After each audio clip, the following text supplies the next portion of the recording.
Le chant des sirènes. Le chant des sirènes. Bonsoir, auditeurs, auditrices, sirènes du Havre, et d'ailleurs, bonsoir à tous, bonsoir à toutes.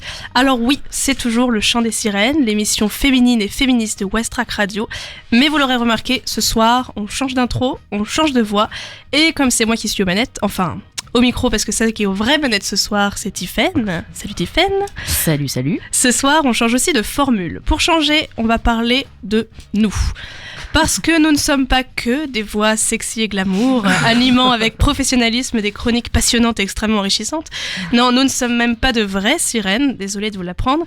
Nous sommes des femmes avec notre propre histoire, notre propre parcours, notre propre sensibilité. Ah oui, alors, spoiler alerte, la femme n'existe pas. La moitié de la population mondiale est constituée de femmes au pluriel, toutes différentes, toutes avec leur propre individualité. Avoir un vagin et être globalement moins bien payé que les hommes ne constitue pas un point commun suffisamment grand pour effacer notre individualité. Donc ce soir, on va parler de nous en tant que femmes et féministes, notre engagement et nos contradictions. Parce qu'autour de cette table, nous sommes toutes féministes. Donc oui, évidemment, ça fait automatiquement de nous des êtres exceptionnels, mais là n'est pas la question. Nous sommes toutes féministes, mais nous n'avons pas toutes les mêmes combats. Certaines n'en ont même pas, certaines se disent engagées, d'autres pas, certaines se revendiquent fièrement féministes, d'autres continuent de se justifier, certaines veulent convaincre, d'autres tranquillement continuer leur chemin. Et oui, spoiler alert numéro 2, il n'y a pas un féminisme, mais des féminismes, et puisqu'il y a autant de féminisme que de femmes. Waouh, donc n'hésitez pas à faire écouter cette émission à votre gros tonton bien lourd, il pourrait bien comprendre quelque chose ce soir, et le repas de Noël sera peut-être un peu moins chiant avec lui.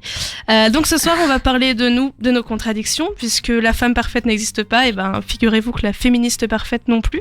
On peut être féministe et adorer écouter du rap très sale, on peut être féministe et dire à longueur de journée qu'on s'en bat les couilles, on peut être féministe et ne pas arriver à se défaire de cette charge mentale. Bref, le féminisme, c'est un mouvement militant pour l'amélioration et l'extension du rôle et des droits des femmes dans la société. Et le mot important ici, c'est société. On n'est pas coupé de la société, on y vit, on y évolue. Alors forcément, il y a des choses qu'on intériorise, qu'on assimile, qu'on déconstruit pas forcément. Et évoluer dans une société qu'on a envie de changer, bah forcément, ça crée des contradictions. Mais les contradictions, c'est comme les complexes, il faut les assumer. Alors ce soir, à défaut de se foutre à poil et d'assumer nos complexes, on va se mettre à nu et assumer nos complexités. Donc autour de la table, des sirènes, des anciennes, des nouvelles, avec Tiffaine à la régie, qui va toujours nous parler là, d'égalité, de macho et de crevarde, me semble-t-il. Tout à fait. De crevarde. De crevarde, voilà. Important. Marie, qui va nous parler de musique. Oui, bonsoir. Bonsoir Marie. Caroline, qui va nous parler de dates et de trucs. Voilà, parce qu'on n'est pas à deux contradictions près, donc... Le genre des fruits ? Non. Oui, j'ai failli la faire, mais... Je pense pas, non. Gabrielle, qui, elle, va nous parler d'elle-même, avec une métaphore marine. Oui, tout simplement, mystère. Tout simplement. Gabrielle, qui est en Colombie et qui nous a envoyé un petit enregistrement, et elle qui va nous parler inspiration, intersectionnalité et bricolage. Claire, qui va nous parler de poils et de sa mère. Oui, pourquoi pas. On peut faire ça, oui. Marion, qui va nous parler des femmes de sa vie. Entre autres. Et puis Alice, qui va pas parler, mais qui va écouter attentivement. Oui, je vous écoute. C'est l'arbitre. Finalement, elle a parlé, voilà. Et parce que ce soir, on est exceptionnellement nombreuses et que, comme j'ai dit, on fait bien ce qu'on veut, elle durera 1h30, l'émission. Donc, moi, je propose qu'on se lance directement dans des dates et des trucs. Avec Caro. Oui, parce que ton exercice imposé de parler du féminisme et de ses contradictions, c'était trop complexe parce que ça voulait dire de parler de soi. Exactement. Et c'est rigolo de faire le pitre derrière le micro, mais en fait, parler de soi, c'est beaucoup plus difficile. Non, oui, je voulais juste vous rappeler deux, trois petites dates à venir. Dont une qui me tient à cœur et à laquelle je pourrais pas participer parce que je travaille, mais j'aurais très envie que tout le monde y aille en masse. C'est ce samedi après-midi, 23 novembre, il y a une marche contre les féminicides et de manière générale contre les violences sexistes, les violences de manière générale faites aux femmes, qui est organisée à Paris. C'est vraiment une grande marche qui va rassembler après, je pense, un maximum d'associations féministes, de femmes, d'hommes, de trans, de personnes venues de partout en France. Donc c'est ce samedi 23 novembre à 14h au départ de Opéra. Il y a beaucoup de relais qui est fait. Il y a plein d'artistes là, qui partagent. Voilà. Enfin, moi, j'aurais beaucoup aimé y être parce que je pense que ça va être un moment important. Et si vous voulez, vous ne pouvez pas y aller, mais vous voulez quand même aider, il y a aussi un crowdfunding. Pour aider à l'organisation de cette journée, parce que notamment il y a un concert de clôture, enfin voilà, ils ont besoin d'argent, donc il y a un petit site voilà, pour donner un peu de sous. Et on en a parlé déjà la semaine dernière, enfin la dernière émission, mais rappeler aussi l'événement du SEM qui est assez chouette, qui aura lieu le samedi 30 novembre. Donc le SEM, c'est l'école de musique située au Fort de Tourneville, et c'est une journée contre les féminicides. Et il y a beaucoup de choses, débats, rencontres, expos, concerts. Il y a notamment une conférence menée par Bastien Cantillon sur la place et le rôle des femmes dans les musiques amplifiées des années 50 aux années 70. Donc c'est chouette, assez précis, parce que c'est vrai que souvent les conférences liées aux musiques, c'est toujours un petit peu la même chose, c'est où sont les femmes, et puis voilà, on débat pendant 1 heure, puis à la fin on se dit qu'en fait elles sont nulle part et on comprend pas où elles passent entre le moment où elles sont dans les écoles de musique et où elles sont plus sur scène. Donc ça c'est chouette, ça change un petit peu. Il y a notamment beaucoup d'associations du Havre et d'ailleurs qui vont être invitées, comme la 105e, donc une association qui s'est constituée suite à l'assassinat de la jeune femme au Havre, j'ai oublié son prénom, Johanna. Voilà. Nous toutes également, Femmes solidaires, Putain de guerrières, la FFD et une avocate. Donc ça, ce sera un débat et puis une lecture et de la musique, bien évidemment. Donc ça, c'est le 30 novembre, et tous les bénéfices seront reversés aux associations en question. Voilà. Avec Claire qui voulait ajouter. Oui, parce que je sais pas si t'as l'info, mais lundi 25, juste après T'allais en parler ? Non, vas-y. Non, parce que ça m'a fait penser que lundi 25 au Havre, à 18h, devant Coty, il y a un rassemblement, justement, qui est lié à la journée nationale et internationale des luttes contre les violences faites aux femmes. Et donc, il y a un rassemblement, flash mob, distrib de documents, tout ça. Et voilà, donc c'est la suite de cette journée du 23 à Paris. Donc, il y a un rassemblement, 18h, devant Coty, lundi 25. Voilà. Ok. Merci. Voilà, c'est tout ce que je voulais dire. Voilà, des dates et des trucs. Ouais, des trucs. Et non, si c'est ça. Si j'avais une question à vous poser, est-ce que vous avez toutes bien travaillé à l'école pour pouvoir divorcer ? Voilà, c'était un petit clin d'œil. Je suis divorcée, mais je sais pas si. Ah, t'as pas suivi ? Non. Ah, d'accord. Je me suis pas mariée du coup pour ça. D'accord. Non, mais il y a eu un petit dérapage d'une femme qui s'appelle Julie Gradiani, qui a, suite à la diffusion d'un reportage sur une femme qui interpellait le président de la République sur ses difficultés à s'en sortir en tant que femme maman divorcée. Célibataire. Ouais, avec un SMIC. Voilà, donc voilà, elle est là. Et la Julie Gradiani, là en plateau, intervient en disant oui, enfin bon, en même temps, est-ce qu'elle a bien travaillé à l'école, cette dame, pour regagner le SMIC. Et puis voilà, en même temps, quand on divorce, il faut peut-être réfléchir avant. Ouais. Donc c'était un petit peu affligeant quand même. C'est fait pour être affligeant. Il y a eu beaucoup de dérapages et celui-ci est apparemment politique aussi, fait exprès pour tout un truc derrière, mais bon. Oui, c'est pas forcément un dérapage, c'est mettre un peu dans calculé, la tête des idées absolument énormes pour que les gros méchants fassent moins méchants. Pour qu'au final, les idées se paraissent pas si dégueulasse que ça. Que ça. Parce qu'il Prévoyez toujours, 2000 euros dans votre quand vous vous mariez, prévoyez 2000 euros pour la suite. Oui, comme l'autre éditorialiste qui a dit de la merde aussi. Le philosophe, là. Oui, je sais plus. Finkielkraut. Ouais, voilà. Moi, j'ai signé une pétition aujourd'hui pour qu'il démissionne de C'est France Culture, non, où il est chroniqueur. Signé aussi, ouais. Ouais, dégage, parce que Pareillement. des propos comme ça, on n'a pas envie d'en entendre. Ouais, mais je reviens, Caro, tu vas pas échapper quand même à nous dévoiler et te mettre à nu un jour je vais intervenir, je vais intervenir, vous inquiétez pas. Non, la vraie raison, c'est que j'ai pas eu le temps, mais je vais intervenir, vous inquiétez pas. Moi, je vous invite à réécouter la chronique de Bastien ce matin dans le 7 à 8 de Mathieu, qui parle justement de cette intervention. De tous ces dérapages. De l'intervention. Voilà. Bon, alors, maintenant que les dates et les trucs sont passés, je propose que nous voyagions un peu avec la chronique que notre sirène Gabrielle nous a envoyée en direct de Colombie. Et voilà, elle va nous parler un peu de son rapport au féminisme et on l'écoute tout de suite. Du plus long que je me souvienne, j'ai toujours été féministe. Alors bien sûr, je me revendiquais pas comme telle ou je me conscientisais pas comme telle, mais je me souviens très jeune avoir été vraiment révoltée par les questions de l'homophobie ou de l'inégalité entre les hommes et les femmes. Je saurais pas exactement dire pourquoi, parce que je viens pas d'une famille où c'était des questions qu'on abordait. On se revendiquait pas comme tel, ou les membres de ma famille ne sont pas activistes. Mais je pense que j'ai eu pour modèle une mère forte et indépendante.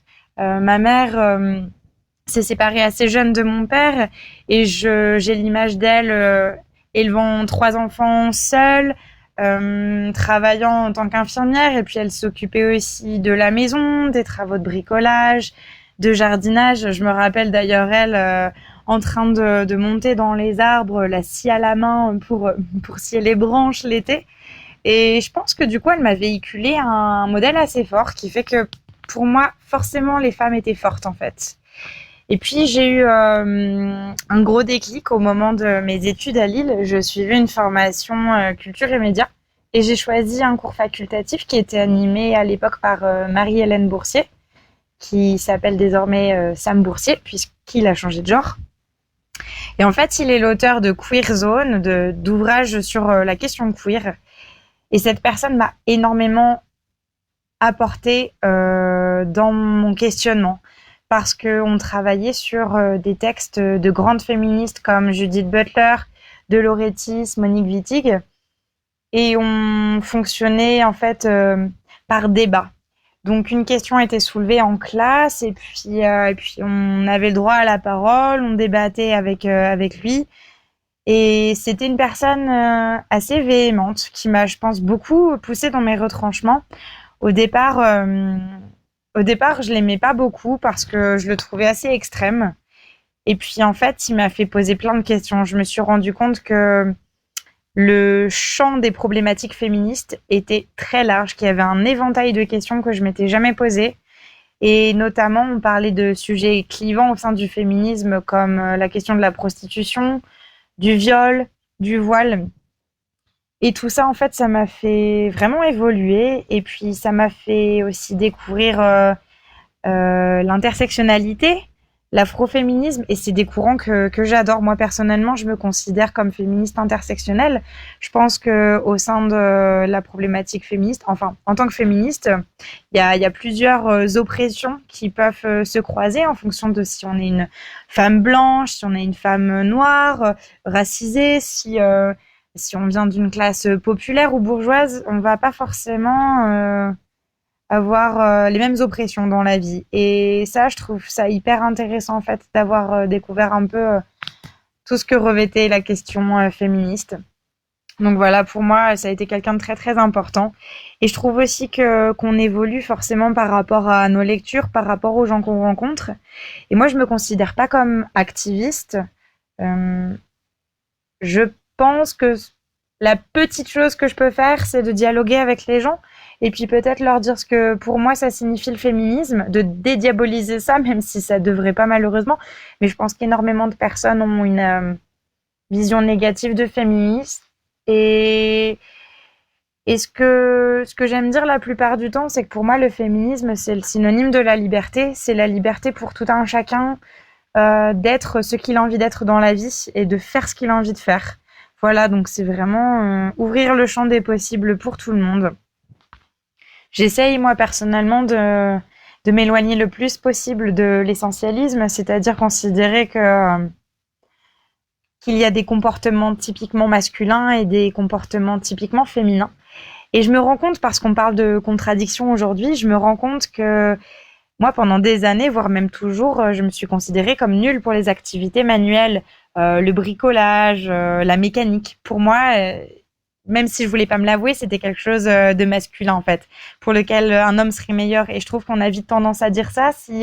Je me souviens par exemple avoir été avec plusieurs amis là en voyage, et puis on était peut-être 4 filles et un mec, et puis en fait pour des questions comme allumer un feu ou s'il y avait un problème de mécanique, et ben en fait on avait tendance vite à demander au seul mec présent. Et ça, c'est des choses que j'essaie de rattraper en fait, parce que je me dis que j'ai sûrement intériorisé ça, ce que la société me disait que c'était typiquement masculin. Alors voilà, du coup, à mon rythme, j'essaye un petit peu de me mettre aux activités manuelles. Voilà, merci Gabi pour ce gros beau bisous, témoignage à l'autre bout du monde. Voilà, je trouvais que c'était cool de commencer un peu avec celui-là parce que déjà faut se lancer et qu'elle n'est pas présente. C'est toujours plus facile de se mettre à nu à l'autre bout du monde. Mais voilà, j'ai trouvé hyper touchant son témoignage. De toute façon, dès qu'on parle des mamans comme modèle, je trouve ça toujours touchant. Et voilà, et je trouve ça intéressant et je pense qu'on peut se retrouver beaucoup là-dedans. Avec elle dit qu'elle n'est pas activiste, mais qu'elle est féministe, que au début même de sa chronique, elle dit je me considère pas comme, et en fait elle finit en disant en tant que féministe intersectionnelle, je pense que, et voilà, je pense que c'est une évolution qu'on a pas mal. Enfin, je sais pas ce que vous en pensez, mais Oui, de toute façon, c'est dur d'affirmer. Enfin, ça l'est moins aujourd'hui, mais c'est vrai que ça a toujours été dur d'affirmer que t'es féministe. Ouais. Mais pas forcément par rapport au regard de l'autre, dire par rapport à ton regard à toi. C'est parce que pendant longtemps, ça dépend des générations aussi quand même. Je pense, ouais. Mais moi, il y a encore 10 ans, quand on parlait de féministe, c'était pas du tout la même image qui était donnée. Et il y a 10 ans, jamais je me serais déterminée comme féministe. Ouais. Mais encore aujourd'hui, j'ai un peu l'impression que le terme féministe, c'est pas qu'il est lourd à porter, mais je trouve qu'il est plein de sens. Parce que par exemple, avec le film de Polanski qui est sorti, on dit des féministes ont bloqué le. J'ai l'impression que c'est presque si on était des terroristes. Enfin, ce sont des femmes. Enfin, pour moi, en fait, c'est tellement. Normalement, c'est censé être naturel d'être féministe puisque ce n'est que parler d'égalité aussi. Et j'ai l'impression que c'est presque une insulte de dire des féministes et c'est. Ah, mais je pense que c'est clairement une insulte pour beaucoup. Ouais. Moi, je voulais dire à Gabriel que le ménage et la cuisine sont aussi des activités manuelles. Et bien sûr, je plaisante. Super. Et tiens, Claire, au lieu de plaisanter, voilà. Allez, t'as perdu, boum, t'as joué, voilà. Voilà, je pense que c'est à toi de te mettre à nu à l'antenne. Bon, vite fait, on va essayer. Oui. Moi, je crois que j'ai toujours senti qu'on m'imposait cette différence entre les filles et les garçons qui n'a pour autant jamais, à ce que je m'en souvienne, été évidente pour moi. Je me sens autant féminine que masculine, du coup, ça n'a aucun sens. Dernièrement, j'ai voulu, par exemple, laisser pousser le poil sur mes jambes en me disant que chez les garçons, c'était plutôt beau, normal, quelconque. J'en sais rien, à vrai dire. Mais sur moi, un matin, j'ai fini par trouver ça moche. Et pour le coup, le mot était tout choisi. Mais pourquoi ? Pourquoi moi, j'ai mauvaise mine sans mascara ? Pourquoi la barbe qui pique à ma chatte ? C'est horripilant, voire horripoilant même. Hein ? Pourquoi ? Pourquoi ma mère se permet de me faire sans cesse des remarques sur mon apparence, mes activités, mes cheveux, mes tatouages trop masculins ? Sur scène, je ne me maquille plus jamais davantage que mes partenaires masculins, ou bien sûr autant qu'eux, ou peut-être un jour eux autant que moi. Bref. Pour moi, être féministe, c'est tendre vers l'abolition des genres pour se concentrer seulement sur les êtres, sur ce qu'ils dégagent, ce qu'ils proposent, ce qu'ils sont, de manière globale et non genrée. Mes contradictions, j'ai beau chercher, j'en ai sûrement, mais j'ai pas trouvé. Si je souhaite l'abolition des genres, à quel moment j'aime quand les filles et les garçons sont séparés, différents ? Peut-être quand la séparation des sexes permet un certain lâcher-prise pour certaines. Mais c'est même plutôt les moments où les couples sont séparés dont je parle là, et du coup ça ne contredit pas mon féminisme, parce qu'il y a des couples masculin, féminin. Ah oui, il m'est arrivé d'abuser de ma féminité pour obtenir des trucs cons. Faire les yeux doux pour griller la queue au bar, par exemple. Ou avoir des coups gratuits. Oui. Remarque, ça peut marcher aussi avec les filles. Et d'ailleurs, j'ai souvent cherché des modèles parmi les filles, justement. Les trouver belles quand elles sont rentrent dedans, sûres d'elles. Bref, moi, quand il y a la queue aux toilettes des filles, je vais chez les garçons. Ah. Merci, je pense on est beaucoup à faire ça. J'espère, parce que pour moi, le chiotte, quand je rentre chez les chiottes des garçons et chez les chiottes des filles, à part les gouttes qui traînent sur... c'est les mêmes chiottes. Hein. C'est clairement les mêmes chiottes sans la queue. Enfin, c'est ça. Et merci Claire. Je propose qu'on s'écoute une petite musique présentée par nos spécialistes. Tout à fait. On va écouter du coup une rappeuse que Jules m'a fait découvrir. Donc Jules qui qui fait l'émission Underdogs tous les lundis, mais pas ce soir. Parce qu'on monopolise voilà, l'antenne. donc du coup, Jules, je pense à toi. Et donc c'est Young M.A. Qui est originaire de Brooklyn. Hein. C'est probablement ce qui explique son attachement au hip-hop. Elle qui rappe depuis l'âge de 9 ans et qui ne cesse dans ses freestyles ou autres de prôner l'héritage de la Big Apple, hein, New York State of Mind, comme on disait. La rappeuse a le look de Snoop Dogg. Elle doit beaucoup à la philosophie et à l'œuvre en général de 50 Cent. De ses influences, qu'est-ce qu'elle a retenu ? Des titres gonflés à bloc, une attitude parfois gangsta, un rap fier et étincelant, un sens de la mélodie accrocheur. Ne cherchez pas, de toutes les rappeuses actuelles, les Little Sims, Lady Leisure, Angel Hayes et autres, Young M.A. est la plus tranchante, la plus agressive, la plus en phase avec les bases du rap, parce qu'elle est lesbienne. Certains médias malentendants tenteront également de la rapprocher de la scène queer portée par Kekda Killa et Mickey Blanco. Ce serait oublier à quel point Young M.A. prône un rap sec, sans fioriture, électronique, asséné méthodiquement. On écoute un de ses tubes qui s'appelle You. Yo, bro, I think I had too much Hennessy, man. This Hennessy getting to me. I ain't gonna lie, I'm a little smashed. I'm a little dressed. But we in the club, man. Oh. Yeah, they hate, but they broke though. And when it's time to pop, they had no show. Yeah, I'm pretty, but I'm loco. The loud got me moving slow-mo. Hey, yo, Tweety, where the hoes, bro? Hey, yo, Keys, where the hoes, though? That other nigga, he a bozo. It's a mayor, you don't know? We got liquor by the boatload. Disrespect the life, that's a no-no. All my niggas dressed in that rojo. I ride for my guys, that's the bro code. Baby gave me head, that's a low blow. Damn, she make me weak when she deep throw. I need a rich bitch, not a cheap hoe. Baby on that hate shit, I peep though. My brother told me fuck em, get that money, sis. You just keep on running on your hungry shit. Ignore the hate, ignore the fake, ignore the funny shit. Cause if a nigga violate, we got 100 clips. And we go 0 to 100 quid. We just them niggas you ain't fucking with. Pockets on the chubby chick. And still go back a thotty and some bummy shit. You heard Eli, why they testing me? Like I don't always keep the hammer next to me. Like I ain't got a header to the left of me. Like we ain't in these streets more than sesame. If that shit chick, then why she texting me? Why she keep calling my phone, speaking sexually? Every time I'm out, why she stressing me? You call her Stephanie? I call her Heffany. I don't open doors for a hoe. I just want the neck, nothing more. Shorty, make it clap, make it applaud. When you tired of your man, give me a call. Dyke bitches talking out they jaw. Next minute calling for the law. This 9 I have them calling for the law. They ain't getting money, so they bored. I can never lose, what you thought? And they got it on lock, man, of course. They say I got the juice, I got the sauce. These haters on my body, shake them off.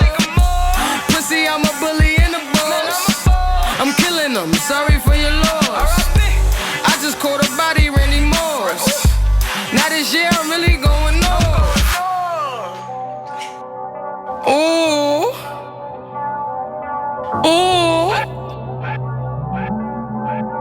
These haters on my body, shake them off. Ooh, ooh.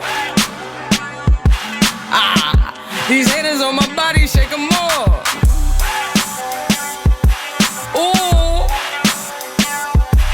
ooh. These haters on my body, shake them off. I can never lose, what you thought? What they thought? I can never lose, what you thought? This Henny got me, it got me sauce. This Henny got me, ooh, it got me sauce. I can never lose, what you thought? And they got it on lock, man, of course. Ooh, ooh. Donc c'était de Young M.A. présenté par Marie. Et c'est d'ailleurs elle qui enchaîne cette chronique. Donc Marie, c'est à toi. Eh bien, merci Aubery. Je suis très contente d'ailleurs que ce soit toi qui présente cette émission ce soir. Ça me fait du bien. Alors, quand tu nous as proposé de parler chacune de notre féminisme et de ses contradictions, je me suis refait un peu le film de ma vie. Mais oui, où et quand ça a commencé mon féminisme ?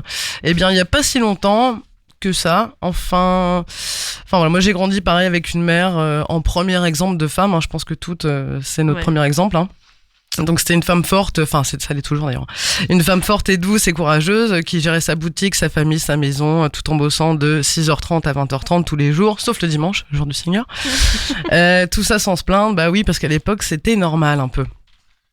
Moi je vais plutôt vous parler de mon rapport à la musique et du coup de mon féminisme aussi par la même occasion, parce qu'enfant j'étais plutôt non pas garçon manqué mais plutôt une fille réussite et cascadeuse. Non mais petite anecdote, parce que mon père a pleuré parce que du coup j'ai une grande sœur et c'était son dernier espoir d'avoir un garçon, et du coup quand il a su que, parce que c'était la surprise que j'étais une fille, il a pleuré. Et tant pis pour toi. Mais voilà, j'étais quand même un petit garçon ou une fille réussite, cascadeuse, donc bercée par mes parents à la variété française, comme sûrement pas mal d'entre vous. Dalida, Jean-Michel Jarre, mon père il kiffait Jean-Michel Jarre. Jodassin, Clo-Clo ou encore France Gall. Alors dans tout ça, il n'y a pas beaucoup d'icônes femmes, enfin si, Dalida, France Gall, mais et j'en passe, parce qu'à l'époque il y en avait pas mal. Mais moi, donc à 6-7 ans, j'étais plutôt Patrick Bruel, Roch Voisine, Francis Cabrel et tout. Je me souviens quand on m'a offert ma première chaîne hi-fi qui faisait platine vinyle, double lecteur cassette, radio et tout. Pour mes 10 ans, j'étais trop fan. J'allais pouvoir écouter enfin sur autre chose que ma petite platine à la con, mes 45 tours que j'avais acheté 10 francs à l'époque chez Nuggets, rue du Gros. Je me revois encore en train de danser et de chanter... Like a Virgin de Madonna, et ouais, ça changeait un peu de cassave, Puis je chantais aussi Michael Jackson avec son Billie Jean dans l'insouciance de ma chambre. Bon, j'ai retenu Madonna parce que c'est un peu la classe, mais Niagara, Mylène Farmer, Jan Maas, Lirita Mitsuko étaient dans ma playlist cassette, bien sûr. Je suis pas passée aussi à côté de la dance des années 80 entre Dr Alban qui chantait Sing Hallelujah, Corona. This is the rhythm of the night. Et ouais, c'était quand même des femmes. Je passe aussi à un petit Technotronics.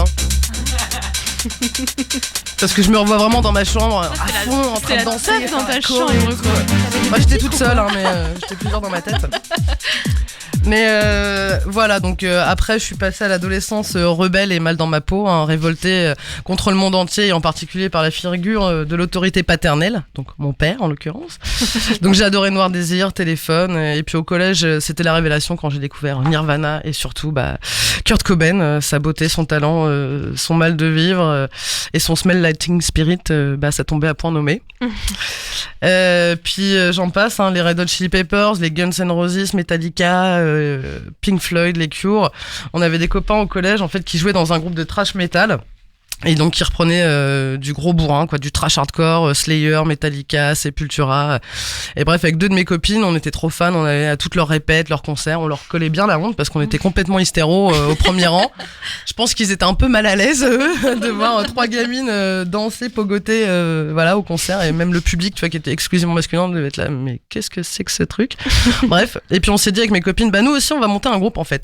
Donc chacune on a pris un instrument, on a commencé à apprendre à jouer des morceaux, donc on faisait des reprises à l'époque, comme Minor Threat.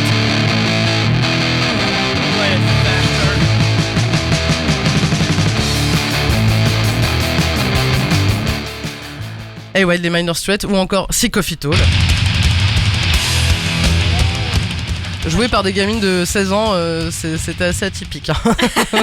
Change de Corona. C'est ça. Et aussi, on faisait une reprise de Shelter que j'adorais, qu'on est allé voir avec mes copines à l'Élysée-Montmartre à l'époque. On était archi fans. Ils étaient très Hare Krishna et tout. C'était un message vraiment hyper positif qui dégageait. Donc voilà, avec ce groupe, on a vite arrêté notre carrière musicale quelques années plus tard. Mais la passion pour la musique commençait seulement à enflammer nos cœurs et nos corps. Alors que débarquait partout, donc dans les années 90, une profusion de groupes énormes tels que les Breeders, Sonic Youth, PJ Harvey. On n'arrêtait pas, on allait à plein de concerts dans plein de villes, partout, tout le temps. J'ai découvert tellement de groupes à l'époque parce que bon, mon petit copain aussi jouait dans un groupe, était batteur, donc il m'a fait découvrir beaucoup de choses. On est resté très très longtemps ensemble. Donc j'ai découvert aussi avec lui la scène hardcore, donc les concerts très masculins, parce que il y avait très peu de filles dans les groupes. Il y avait pratiquement pas de filles au concert. Et puis moi j'avais décidé que je voulais voir le concert, donc j'étais tout le temps devant et que je me prenais les pogos dans la gueule, les mecs qui slamaient et tout ça, mais c'était pas grave. Bon, jusqu'au jour où quand même tu te prends un petit pain dans la gueule ou quoi. Oh, un petit bleu, ça fait toujours bien. Et quand je m'énervais contre les mecs, tout le monde était là, mais qu'est-ce qu'elle est hystérique, qu'est-ce qui lui arrive, alors qu'il m'avait juste tapé, foutu un gros coup de poing ou touché les seins qui s'était terminé par une grosse claque dans sa gueule. Mais bon, voilà, c'était impressionnant de voir une fille un peu énervée. Donc voilà, dans cette scène hardcore, voilà, je m'y retrouvais vachement parce que c'était la violence, c'était l'énergie, ça reflétait un peu ce que je vivais, quoi. Et mais voilà, il y avait pas de filles encore. Alors après, j'ai découvert le hip-hop avec les Beastie Boys, Run DMC, Public Enemy, etc., NTM, Assassin. Et au même moment, en fait, je rencontre une amie qui me fait découvrir des groupes de filles d'une petite ville américaine qui s'appelle Olympia, à côté de Seattle, où le vent souffle sur la scène punk rock alternative et d'où émerge la colère des filles et la naissance du mouvement Riot Girl. Donc un mouvement musical aux idées féministes, avec des groupes comme Bikini Kill et sa chanteuse Kathleen Hanna, que j'admire profondément, qui chantait en sous-vêtements au concert, où elle s'écrivait slot sur le ventre et tout ça. Le message était clair, quoi. C'était les garçons, vous dégagez du devant de la scène, maintenant c'est les filles qui viennent.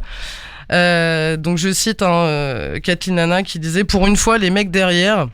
Donc elle avait coutume de lancer ça à chaque concert. Elle poursuivait: si quelqu'un vous emmerde pendant le concert, venez vous asseoir sur la scène et dites-le nous, parce que ça ne devrait pas être la seule responsabilité d'une personne dans la foule d'avoir à gérer les connards. Bref, la révolution féministe était en marche. Donc Bikini Kill.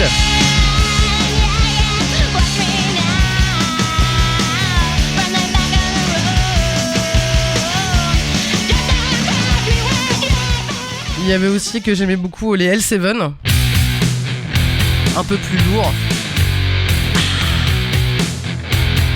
Et du coup, cette période-là, avec ma copine, on écoutait vraiment beaucoup de noise et tout ça, et on se dit, nous aussi on va faire un groupe, donc on monte un groupe de noise fraîche de nouvelles influences. Donc c'était un groupe paritaire, parce qu'on était 2 garçons et 2 filles. Ça s'appelait Améthyste, et donc je vous fais la surprise d'écouter un morceau. Would you mind playing this? Yeah, sure thing, lady.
Ouais, voilà. On a découvert.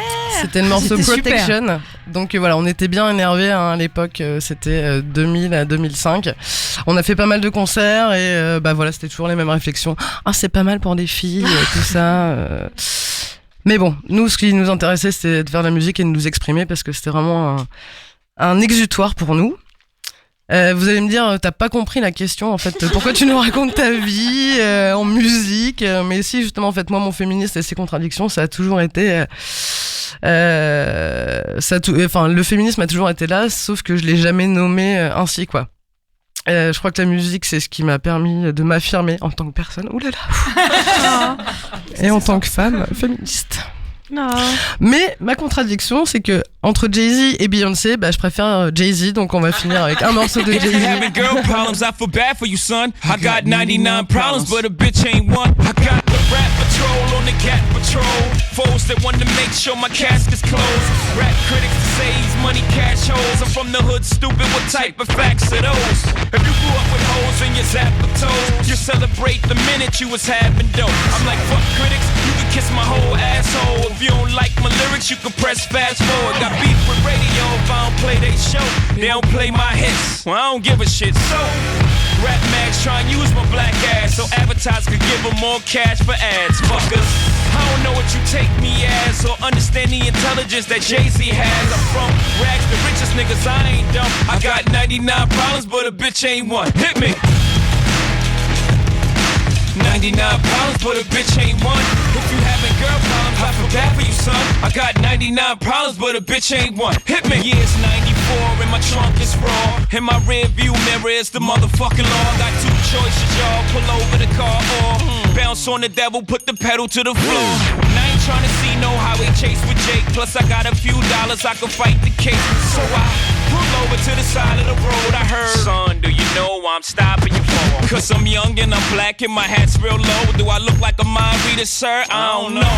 Am I under arrest or should I guess some more? Well, you was doing 55 and the 54. Lost the registration and step out of the car. You carrying a weapon on you, I know a lot of you are. I ain't stepping out of shit, all my papers legit. Well, do you mind if I look around the car a little bit? Well, my glove compartment is locked, so it's the trunk in the back. And I know my rights, so you gon' need a warrant for that. Aren't you sharp attack? You some type of law or something, somebody important or something. I ain't passed the bar, but I know a little bit enough that you wanna legally search my shit. Well, we'll see how smart you are when the K9 comes. I got 99 problems, but a bitch ain't one. Hit me. 99 problems, but a bitch ain't one. If you having girl problems, I feel bad for you, son. I got 99 problems, but a bitch ain't one. Hit me.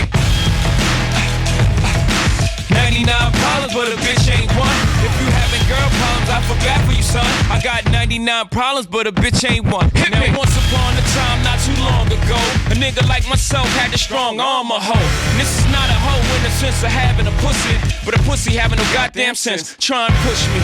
I try to ignore him, talk to the Lord, pray for him, but some fools just love to perform. You know the type, loud as a motorbike, but wouldn't bust a grape in a fruit fight. And only thing that's gonna happen is I'ma get the clapping and he and his boys gonna be yapping to the captain. And there I go trapped in a Kit Kat again. Back through the system with the riff-raff again. Beans on the floor, scratching again. Paparazzis with their cameras, snapping them. DA try to give a nigga shaft again. $500,000 for bail cause I'm African. Or because the fool was harassing them. Tryna play the boy like he's saccharine. But ain't nothing sweet but I hold my gun. I got 99 pounds, being the bitch ain't one. Hit me. 99 problems, but a bitch ain't one. If you having girl problems, I feel bad for you, son. I got 99 problems, but a bitch ain't one. Hit me. 99 problems, but a bitch ain't one. If you having girl problems, I feel bad for you, son. I got 99 problems, but a bitch ain't one. Hit me.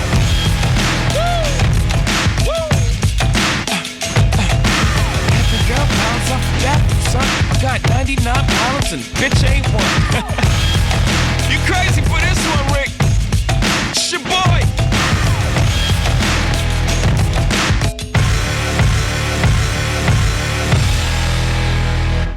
C'était donc Jay-Z et Marie qui nous a toutes beaucoup émues avec sa chronique et moi la première. Peut-être Corona aussi. Je pense que ça a beaucoup participé à l'émotion générale.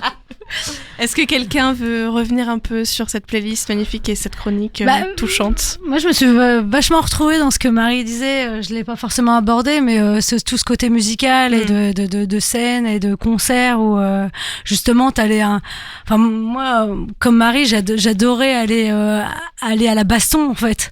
Et c'est marrant parce que j'ai un fils de 3 ans qui arrête pas de me parler de baston. Je lui dis mais non, faut pas se battre, machin. T'es vachement dans la paix. Mais enfin moi comme Marie, ça a toujours été un gros exutoire d'aller en concert, d'aller donner des coups. Et c'est con, mais enfin c'est vrai que quand t'es 2-3 nadins dans une salle, et bah tu cherches pas forcément à te faire remarquer parce que c'est comme ça, mais en fait mine de rien, en fait les gens ils te remarquent, mais pour autant, enfin toi aller se bastonner avec les mecs, et bah putain ça fait du bien. Et enfin toi ça m'a presque donné envie là. Carrément. J'ai trop envie d'y retourner là. Autant tu vois, j'ai vu beaucoup de concerts et certains qui m'ont marqué comme Sick of It All ou même Madball à Paris, où c'était vraiment une ambiance où tout le monde bougeait comme des malades, mais c'était bon enfant, enfin même si c'était une fille, tu vois, il faisait gaffe et tout, et c'était vraiment chouette. Comme j'ai fait d'autres concerts plus je sais pas, ska et tout ça, où là je me suis retrouvée par terre, les mecs me piétinaient, et c'est un pote qui m'a sorti du truc, tu vois, et là j'étais en pleurs alors que c'était le groupe que j'adorais, que je connaissais tout par cœur, et je pense que ça les faisait chier les mecs en fait de nous voir, c'était qui ces meufs là, vas-y, elles vont pas nous prendre notre territoire, enfin c'était, et en fait le hardcore aussi c'est un truc très masculin à la base, mais vachement plus féministe que d'autres musiques, enfin je sais pas, non, bah peut-être, enfin c'était le côté aussi, tout le monde pouvait accéder à la scène, enfin tout le monde pouvait parler, il y avait des fanzines, il y avait plein de choses qui se passaient, c'était vraiment une communauté, c'était Unity quoi, mais voilà. Moi, pour l'instant, j'ai l'impression de faire le chemin inverse de toi, en tout cas, parce que je n'ai pas grandi, quand j'étais petite, c'était pas du France Gall, c'était déjà du Trust, des trucs comme ça qui étaient écoutés à la maison, et du coup, j'ai l'impression d'arriver plus vers la pop maintenant. Et faire France Gall. Mais sincèrement, j'adore France Gall. Non, mais j'adore France Gall. C'est vrai, mais j'adore France Gall. Je suis vraiment très très fan. Mais enfin très très fan. J'adore ça quoi. Je peux vraiment en écouter genre. Je vais dévoiler un truc. J'espère que mon père n'écoute pas. Mais mon père a l'album de France Gall dans sa voiture. Et quand je lui pique sa voiture, t'écoutes à fond. J'écoute à fond l'album de France Gall. Voilà. Mais c'est vrai que j'ai commencé plus par les scènes en fait vraiment jusqu'à mes 14 ans à peu près, où c'était vraiment dans les pogos avec mes parents qui m'emmenaient en mode genre vas-y on y va, oui enfin bon, à gueuler sur les gars qui renversaient leur bière sur ma petite sœur qui avait 6 ans à côté de moi, genre c'est un peu ghetto là, mais non t'inquiète ils sont sympas les gars, et maintenant on va faire genre on va peut-être jouer un peu plus la sécure quoi, tu vois. et si je peux me permettre une dernière parenthèse, je sais pas toi Marie, mais moi à l'époque en fait ce qui était important pour aller en concert, c'était pas d'être maquillée, d'être bien sapée, c'était d'avoir une paire de chaussures bien attachées, et vraiment juste avant de rentrer en concert c'était vraiment attache tes godasses, et j'avais mes fringues que j'emmenais au concert, que je savais que si je les déchirais c'était pas grave, et il y avait pas du tout enfin voilà, t'y allais parce que t'y allais, enfin c'est sûr, t'y allais pas. Moi je sais que le premier truc que je faisais c'était vraiment d'attacher mes godasses et d'avoir des fringues qui craignaient pas, et je non, kiffais moi à ça, l'époque j'avais pas de style, hein. C'était baggy, baggy sweat, je me maquillais pas, je devais ressembler à pas grand chose, mais surtout bien attacher ses chaussures. Voilà, c'était un message de sécurité, attachez bien vos chaussures pour aller à un concert de France Gall. Mais quand on a commencé le chant des sirènes, on savait déjà que de toute façon on était toutes très différentes, et ça c'est ce qui fait la richesse aussi. C'est ce qui fait la richesse du féminisme, comme tu disais dans l'introduction, Berry, puis de notre émission.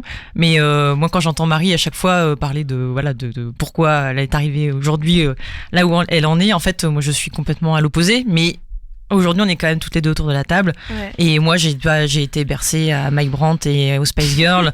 Et j'ai jamais mis un pied dans un concert avant l'âge de peut-être, je sais pas, 20 ans, 22 ans, un truc comme ça. Donc en fait, voilà, on n'a pas du tout les mêmes constructions. Et ça n'empêche pas qu'aujourd'hui, on est toutes animées par les mêmes choses, en fait. Non, mais moi, je me demandais, en fait, en y repensant aujourd'hui, cette semaine-là, je me disais, mais comment je faisais? Parce qu'en fait, mes parents, c'était hors de question, tu vois, que j'aille en concert, quoi. Mais je mitonnais tout le temps. J'étais avec ma pote, on allait dormir chez elle et tout. Et ouais, c'était un peu. Je me suis dit, mais comment j'ai fait tout ce temps-là sans qu'ils le sachent? C'est rigolo parce que du coup, on en revient à ton introduction. C'est pas la femme et les femmes. C'est pas un féminisme, mais c'est des féminismes. Et on en arrive toutes à se dire que c'est chouette de pouvoir se dire qu'on est tous égaux, enfin hommes-femmes, enfin peu importe la construction qu'on a fait de nous-mêmes. Et moi je voulais juste rebondir parce que j'aime bien Beyoncé quand même, et les Destiny Child, tout ça, mais justement je trouve que Beyoncé c'est aussi un féminisme, la troisième vague de féminisme, féministe pardon. Nous on avait Madonna qui débarquait comme ça, qui était la femme forte, qui jouait avec son corps mais qui était plus dans la provoque, etc.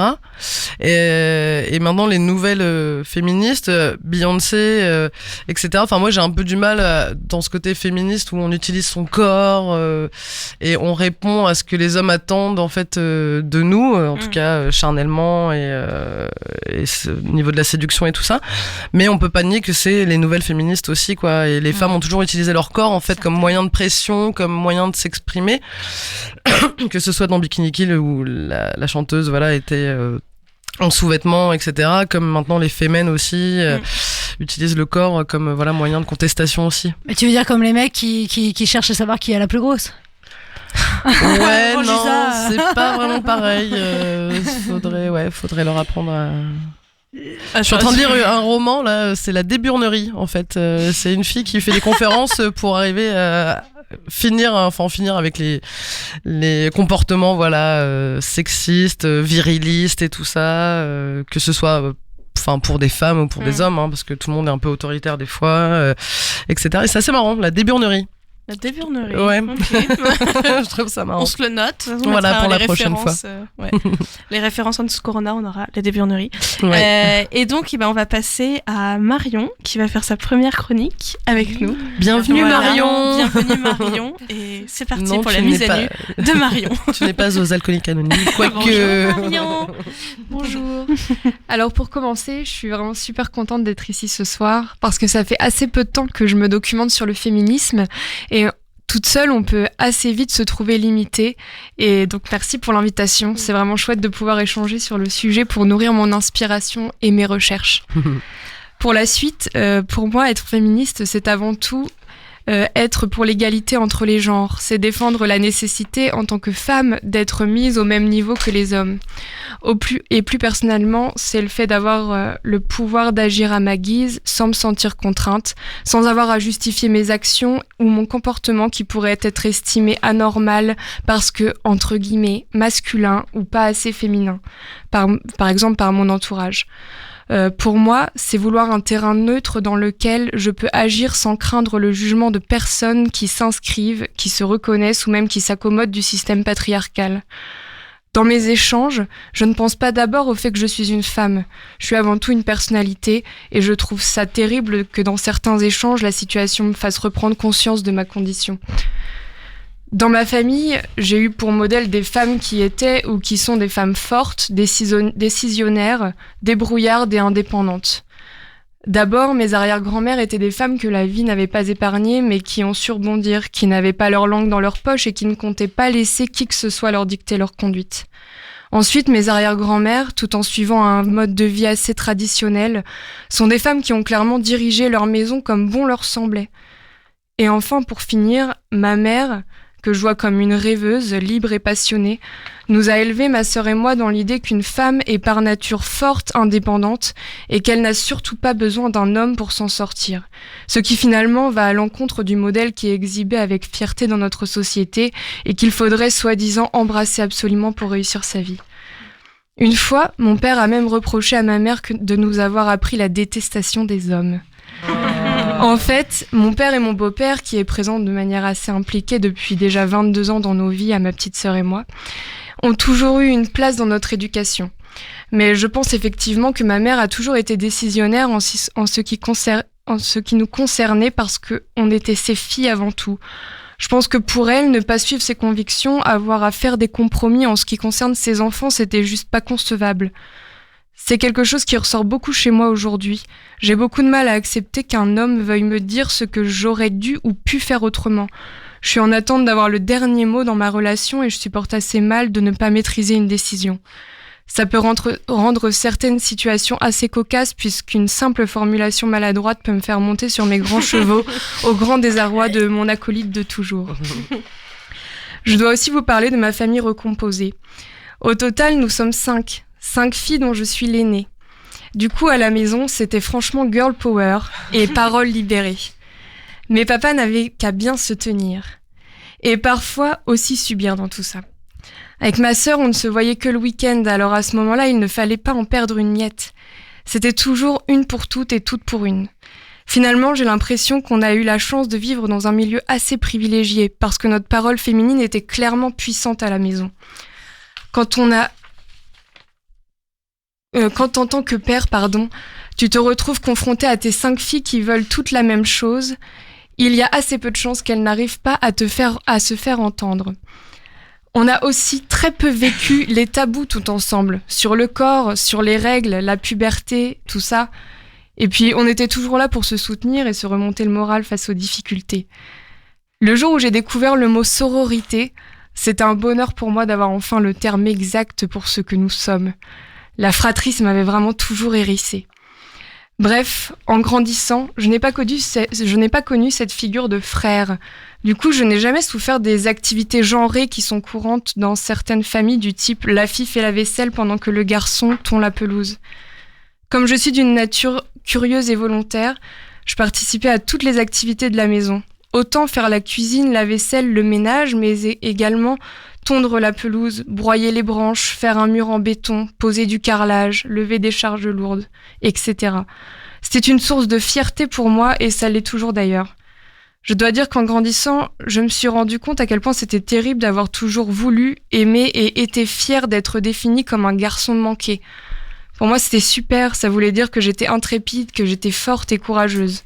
Je trouvais ça valorisant et ça me donnait la sensation d'être libre. Je ne voulais surtout pas coller à l'étiquette de la petite fille.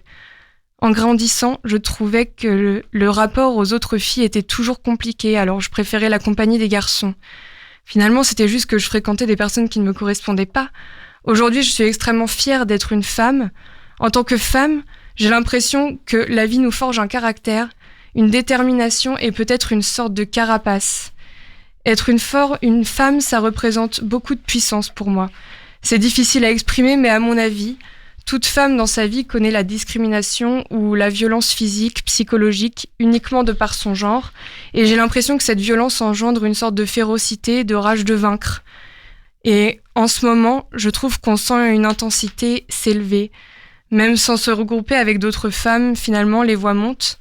Je suis peut-être un peu dingue, mais quand je marche dans la rue avec un podcast féministe dans les oreilles, je marche d'un pas assuré et je me sens vraiment invincible. À côté de ça, je n'ai pas encore pris part à des actions ou des combats féministes à proprement parler, bien que pour moi, vivre ma vie comme je l'entends, ça en soit déjà un. Mais je suis quelqu'un d'assez passif, d'assez contemplatif. J'aime me laisser porter sur la vague. J'ai tendance à me complaire là-dedans plutôt qu'à agir de façon notable. Ce que je regrette parfois, mais j'aime bien aussi l'idée de ne pas être dans la revendication. D'appliquer à moi-même des principes qui me tiennent à cœur et d'imposer naturellement ma vision à mon entourage. Enfin, j'évolue. Maintenant, je commence à avoir furieusement envie de me nourrir du point de vue des autres et puis je revendique mon point de vue en direct, alors c'est pas rien. Merci Marion. Une belle nouvelle sirène. Voilà, je pense que tu as à peu près dit tout ce qu'on dit depuis 44 émissions. Voilà, tu as bien résumé. En 5 minutes. Ouais. Et finalement, bravo. C'était pas si terrible. C'était sûr. Et ben, on va faire une petite pause musicale et je laisse Marie, la spécialiste, nous présenter. Oui, alors je vais vous parler d'une jeune pousse du grime anglais. Donc le grime, c'est un genre musical qui a émergé à Londres au début des années 2000, qui est influencé par le garage anglais, la drum and bass et le hip-hop, le dancehall aussi. Les pionniers du genre, c'est Dizzy Rascal, Wiley, Skepta, et autres. Donc depuis le milieu de cette décennie, le rap anglais se dote d'un solide vivier au point de devenir l'une des scènes les plus prolifiques du paysage européen. Vivier éminemment féminin, qui plus est. Donc dans la lignée de l'époustouflante Lady Layshore, Nadia Rose éclot sans crier gare avec son titre Squad. Son premier banger à atteindre le 1 million de vues ou d'écoutes, en vantant les mérites du jeu d'équipe entre meufs 2 ans avant le mondial de foot féminin.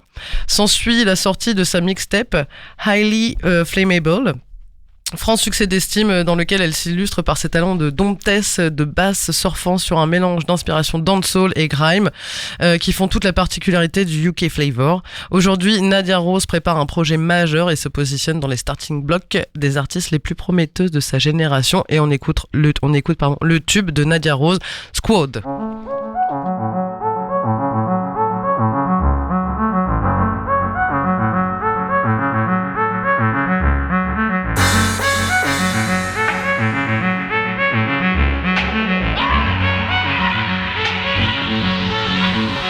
Guess who's back? But you never left. Yes, I did. I rose from the dead. And now I'm here to kill them with flows and some punchlines that'll go over your head. Turn back, I'm a caution ahead. I'm your worst nightmare, stood over your bed. So them girl try calling me, but I smell defeat like a hole in your bread. Wow, she's sick and she's bad. She sings and she raps, she shit and she's whack. They talk all that chat, but when they see me, don't speak none of that. Cause nobody bad like me. I'm fucking higher than a block of flats in Battersea. Whoa. And I'm with my team. Squad, where you at, my J's? I'm rolling 10, yeah, up in that squad. That's what? That's squad. I'm rolling 10, yeah, up in that squad. That's what? That's squad. I'm rolling 10, yeah, up in that squad. Fucking with my squad? I think not. Me and my bitches, we roll deep and we always got green, so we pretty much peas in a pod. I was at the scene, had to flee from the cops. I go inside with no keys for the locks. Excuse me, madam, how did you get on the premises? Well, I came to kill off my nemesis, so I used my juju when I came up in the crevices. And bitches say they're bad, but I'm from where the fucking devil is. So if they get me mad, we're in the yard disturbing residents. Then we leave out the yard up in the car, dispose the evidence. Cause nobody bad like us. Nobody bad like us. But really, we don't want no fuck. Someone roll them blunts so we can turn shit up. Squad, let me see you brush your guns. I'm rolling 10, yeah, up in that squad. That's what? That's squad. I'm rolling 10, yeah, up in that squad. That's what? That's squad. I'm rolling 10, yeah, up in that squaddy. Came true with the clan, came true with the posse. I came with Mary Jane, some came in it with Molly. Nuff girl in it, that's the way you roll, squaddy. Nuff girl in it, that's the way you roll out. If the line's good, you have to get your phone out. Fair skin teeth when we pose for the photos. Some girl are braided, some girl are in cornrows, but still go on dread if we have to. The heart is still like a statue. Been on my grind like my back tooth, yeah. Take out the time, be like 5 zoots. Step on the gas, take the back route. Why? Cause if my bitches need me there, well, I'm coming. And if I ain't got the wit shit, I'm running. I do it for him, it ain't nothing. Squad, let me see you brush your something. I'm rolling 10, yeah, up in that squad. That's what? That's squad. I'm rolling 10, yeah, up in that squad. That's what? That's squad. I'm rolling 10, yeah, up in that squad. That's what? That's squad. I'm rolling 10, yeah, up in that squad. That's what? That's squad. Squad, squad, squad, squad, squad, squad. That's squad. Squad, squad, squad, squad, squad, squad. I'm rolling 10, yeah, up in that squad. That's what? That's squaddy. That's the clan. That's the posse. That's them. That's moi. C'était donc Nadia Rose et avant ça c'était Marion pour sa première chronique qu'on a toutes beaucoup appréciée, je pense. On s'est toutes projetées dans ce résumé de vie. Voilà, tout le monde chiale ce soir. Je vous dis, on pleure comme des bonhommes à la table, c'est incroyable. On n'arrête pas de chialer. Mais bon, c'est que ça veut dire aussi beaucoup. Je pense qu'on arrive tout à se projeter dans des petites parcelles de vie de chacune. Donc, moi, je voulais revenir sur un truc parce que c'est vrai qu'entre Marion, je sais plus qui on a parlé, mais les mamans qui sont fortes et tout ça. Et c'est vrai que moi, tout au contraire, j'ai une maman qui est, alors je l'aime comme elle est. Là, tu flippes qu'elle écoute en fait. Tu dis, oui, en même temps, je passe mon temps à lui répéter la même chose et j'aimerais bien qu'un jour qu'elle entende, mais elle voit pas la vie sans un homme et sans mon père et elle m'a toujours dit trouve-toi un mari, un médecin. Enfin, elle voit pas. Je pensais pas qu'on était sœurs, Claire. Ah, merci, ça me fait du bien parce que là, je me sentais un peu. Et c'est vrai que j'ai une maman qui est pas féministe pour un poil et enfin c'est difficile et du coup voilà bon, j'ai une grand-mère qui était très forte et on me dit toujours tu ressembles à ta grand-mère mais de manière péjorative et c'était vraiment ma meilleure amie, c'est celle qui m'a appris à être forte, voilà, mais c'est enfin voilà, j'aime ma mère, mais c'est pas elle qui m'a appris à être forte. Et je continue à me battre avec elle. Et c'est vrai que d'entendre ça, moi, je suis maman et j'ai envie que, voilà, mon fils, il entende ça, cette égalité, tout ça. Et ouais, ça me touche beaucoup. Et voilà, juste une petite dédicace à ma belle-sœur que je kiffe grave parce que autant je suis beaucoup plus masculine qu'elle et elle est beaucoup plus féminine. Mais alors, ce week-end, on a eu à un moment donné une conversation avec mon papa qui est pas très féministe non plus. Et je parlais et elle répondait ce que moi je pensais et je me suis sentie beaucoup moins seule. Et merci Jennifer, je te kiffe. Voilà, c'est donc une soirée pleine d'amour et pour les mamans et pour les belles-sœurs. Ouais, mais faire évoluer les mentalités chez nos mamans, c'est pas toujours évident parce que quand on a une mère forte, elle nous apprend quelque chose. Et à l'inverse, arriver à faire passer un message à nos mamans qui ne le sont pas forcément, et bah c'est pas évident et ça demande vachement d'énergie et de combat. Justement, ça peut, le fait d'avoir quelqu'un, peut-être plus comme ta mère qui t'a pas montré un modèle, voilà, plus comme Marion, comme Marie. Trouve un métier féminin. En fait, c'est aussi une façon de se construire par opposition. Oui, c'est ça. C'est-à-dire que en fait, ça me dérange. Expliquer pourquoi ça me dérange d'avoir une mère comme ça, tu peux pas l'expliquer quand t'as 10, 15, 20 ans, mais quand tu construis, quand tu grandis, au bout d'un moment, tu te dis, mais en fait, je suis pas à l'aise avec ce modèle-là, donc tiens, je vais peut-être aller tenter autre chose. Et puis c'est, ce qui est évident, ce qui ressort, je fais un petit peu l'analyse. Mais c'est dur d'en vouloir. Allongez-vous sur le canapé. Je fais l'analyse de vos chroniques, mais ce qui ressort, c'est vraiment l'aspect du modèle, tout de suite. En fait, c'est quand tu parles de ton rapport au féminisme, c'est que tout de suite, tu penses à, tiens, qui m'a influencé à un moment, qui m'a débloqué par rapport à telle chose, à qui je pense tout de suite. Et tout de suite, c'est le modèle. Et c'est pour ça que c'est hyper important. Bon, quand je réfléchissais à quelles sont les contradictions dans mon féminisme, franchement, j'en ai certainement plein, mais j'ai du mal à les expliquer. Mais en tout cas, quand je pensais à ça, je me disais, en fait, je vois pas de contradiction. Par contre, ce qui me semble essentiel dans mon féminisme aujourd'hui, c'est la transmission. D'être justement peut-être un jour un modèle, alors pour n'importe qui, quelqu'un que tu rencontres au détour d'une conversation, un petit neveu, une petite nièce, enfin voilà, mais de transmettre en fait ça. Et c'est ça que je pense qui est le plus important dans le féminisme, c'est de transmettre. T'imagines le désespoir de ma mère quand elle me voit. Mais je pense qu'on fera une émission sur les modèles et les mamans. Et alors là, ça va chialer. Clair, là, je vous le dis, préparez les mouchoirs. On n'enregistre pas en direct celle-là. Non, mais moi je rebondis quand même parce que moi du coup mon père c'était vraiment l'archétype pas du macho mais de l'autorité. C'était comme ça et même ma mère en fait elle avait fait des études d'infirmière. Elle a tout quitté pour suivre son projet à lui en fait et toute sa vie elle a continué à faire ça alors que c'était pas vraiment son choix à la base quoi. Et c'est ça aussi je pense qu'il y a eu le déclic en moi de me dire bah non en fait moi je vais faire ce que je veux faire et coûte que coûte quoi. Et mon père est décédé, je pense qu'il doit se retourner dans sa tombe des fois en voyant ce que je fais actuellement, hein, mais je pense qu'il est content quand même finalement. On va enchaîner sur la chronique de Tiffaine. Tout à fait. Voilà, qui passe de l'autre côté. Qui va pas mal rebondir finalement, parce que que de rebond ce soir. C'est ça, mais en fait, Claire a un peu pris mon introduction finalement, parce que... On s'entend bien. Voilà, au fur et à mesure, j'ai un peu modifié aussi, parce que j'ai entendu beaucoup de personnes autour de cette table parler des modèles, des mamans. Et moi en fait j'ai pas eu de modèle parce que j'ai perdu mes modèles à l'âge de 13 ans. C'est-à-dire qu'il y a eu un événement dans ma vie qui a fait que je ne pouvais plus me reposer ni avoir de visibilité sur aucun de mes parents. Donc avant cette période-là, j'ai appris à regarder les femmes, en fait, finalement, par mon père, via le cinéma. Donc, mon modèle jusqu'à 13 ans, ça a été mon père et son regard sur le féminisme via le cinéma. Et de mes 13 ans à aujourd'hui, j'ai dû m'inspirer des femmes que j'ai rencontrées, j'ai dû m'inspirer des discussions, des podcasts, j'ai dû construire mon féminisme toute seule. Parce que de toute façon c'est pas ma mère qui aurait pu me l'inscrire, parce que comme toi Claire, ma mère n'est très très loin d'être féministe, elle ne peut pas vivre sans homme, c'est inconcevable. Et je vais parler de pas mal de choses dans ma chronique et vous comprendrez au fur et à mesure. Je vais parler aussi de choses que ma mère m'a dites à un certain moment. En tout cas, ma définition de féminisme aujourd'hui, je vais rebondir sur Marion, puisque c'est plus ou moins la même chose. C'est-à-dire que c'est assez simple, c'est vraiment l'égalité des sexes et des genres, que la femme soit l'égale de l'homme, avec tout ce qui va avec, c'est-à-dire égalité des salaires, pour commencer. Ça, c'est vraiment ma première revendication, bordel. Et le droit d'avoir aussi, par exemple, plusieurs partenaires et être vu comme, pourquoi pas, une Casanova au lieu d'être vu comme une pute, hein, disons-le. Voilà, y avoir aussi le droit de diriger, par exemple, pourquoi pas une entreprise, hein, mais sans avoir à faire 4 fois plus de travail en amont pour prouver ses valeurs. Enfin bref, l'égalité, quoi. Mon féminisme à moi, je le vis doucement, mais sûrement. Mon féminisme à moi, je le vis en couple aussi, hein, puisque oui, dans mon chez-moi, eh bien, nous sommes 2 femmes à être féministes.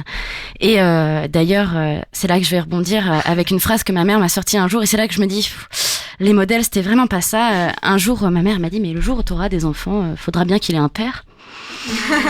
Alors, quand je vois que mes parents ont toujours accepté mon homosexualité, mais que ma mère a juste du mal peut-être à accepter que je sois une femme forte, seule et indépendante, c'est fou. Enfin bref, on discute avec ma femme, je vais l'appeler comme ça, puisque c'est plus ou moins ma femme, on va dire. Et on a aussi arrivé à une conclusion sur le féminisme, c'est que pour nous, c'est aussi d'enlever le tabou qui pèse sur le fait d'être une femme, tout simplement. Alors on parle de discussions qui sont vraiment tabous dans la société, hein, donc de flux menstruels. On parle aussi de proutes, on fait surtout des proutes. Merci. On ne s'épile pas pendant un temps aussi, Claire, ça me fait penser à toi et tes poils. Certains diront d'ailleurs, ouais, mais quel glamour que de sex appeal, et j'en passe, mais on va pas jusqu'à faire des tresses, hein, vous en faites pas. En tout cas, on enlève ce tabou, on en discute, on accepte juste d'être humaine avant d'être une femme, en fait, finalement. Que de belles paroles. Mais voici maintenant mes contradictions. Alors, pour commencer, parlons des poils. Oui, on les laisse pousser, mais je déteste ça. Je trouve ça absolument dégueulasse. Et c'est pas vraiment une contradiction parce que je déteste ça chez les hommes aussi, finalement. Donc, pourquoi les mecs s'épileraient pas non plus ? Voyons. Et puis, parlons d'hier soir. Alors hier, je suis allée voir un concert qui réunissait pas mal de beau monde sur scène, qui était très loin d'être féministe. J'étais au concert de L'Homme Pâle, mais ses amis étaient là, Orelsan, Jean Jass, Caballero et Romeo Elvis. Et j'ai chanté à plein poumon des paroles qui s'ensuit. Radar à fesses fait d'investigation, mon excitation devient palpable, je suis pas casanier, je peux pas changer, faut bien que je fasse prendre l'air à mon engin. Le téléphone sonne quand je suis sous la douche, ça parle d'un apéro chez un frangin, je demande encore s'il y a de la meuf, ça fait pitié. Poto, c'est chouette, tu me racontes ta semaine, mais dis-moi derrière toi, c'est qui cette biche ? J'ai dans le froc une lettre à poster, mais il y a trop d'urnes.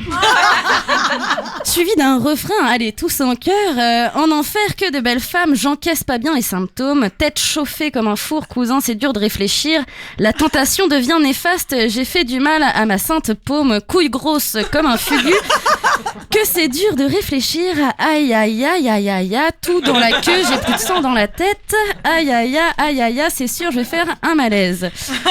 Mais c'est Jean-Marie Bigard que tu allais voir au spectacle en fait hier soir. C'est tiré de la chanson Malaise de L'Homme Pâle, donc voilà. Mais il y avait des belles choses, ah là là, il y a yeux disent le contraire et tout ça, enfin bref, on s'en fout. Voilà, question musique, mais sinon, ce qu'il faut retenir, c'est que j'ai un bon côté bien macho aussi. Bon, de toute façon, je crois qu'on le sait maintenant, hein. Par exemple, il m'arrive de dire à une femme qui est de mauvaise humeur, oh là là, laisse couler, ça ira mieux. Autrement dit, t'as tes règles ou quoi ? Il m'arrive aussi d'insulter les femmes au volant. Oui, j'en suis une, alors j'ai jamais dit que je conduisais bien. Hein. Et surtout, comme je le disais en début de cette chronique, j'aime les femmes. J'aime les femmes, leur corps, leurs courbes, leur forme, leur parfum et tout ce qui s'ensuit. Et donc oui, mesdames, j'hypersexualise les nichons. Et les fesses aussi, pourquoi pas. Alors oui, ici, certains soirs, Claire, salut, des sirènes ont évoqué de se balader seins à l'air à la plage du Havre, par exemple, puisque les hommes se baladent aussi torse nu. Alors, pourquoi pas, moi je suis pour. Hein. Égalité, comme je disais avant, hein, je suis prête à le faire, de toute façon aussi, hein, pas que à regarder, je suis prête à le faire. Mais je sais aussi que je peux me faire mater comme je vais mater bon nombre de poitrines. Mais les filles, soyez honnêtes. Vous n'avez jamais bavé devant, je sais pas, des tablettes de chocolat chez un mec ? Vous avez jamais maté un beau petit cul dans un maillot de bain ? Ou pour les plus fiévreuses, devant un bon paquet de sucreries ? Hein ? Allez, arrêtez un peu. Hein. Je suis une femme, je comprends les femmes, mais je comprends aussi parfois les hommes. Est-ce qu'on peut dire que je comprends l'humain ? Et je dis humain et non pas humaine parce que je sais qu'il y a cette écriture inclusive. C'est un autre débat, mais je connais beaucoup de dyslexiques à qui parfois ça porte pas, enfin c'est très dur pour eux. Alors moi je veux dire on peut simplifier, mais je suis pour ingenrer les noms un peu comme en anglais, pourquoi pas, mais nous parlons de la langue française, alors bon courage.